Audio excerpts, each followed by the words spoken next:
హరి ఓం. ఈనాటి మంత్రము జలంధరాంతక. జలంధరుడు అను అసురుని యుక్తితో చంపించినవాడు.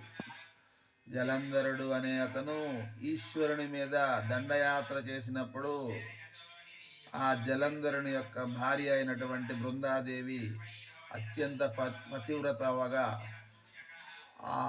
అతనిని సంహరించటానికి అత్యంత యుక్తితో అతనిని సంహరింపజేసినటువంటి శ్రీ వెంకటేశ్వరుని పాదపద్మములకు నమస్కరించుతున్నాను.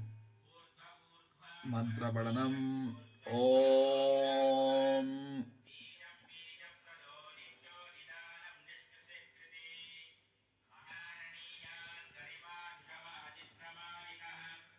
జలంధరాంతకాయ నమః. ఓం జలంధరాంతకాయ నమః. ఓం జలంధరాంతకాయ నమః.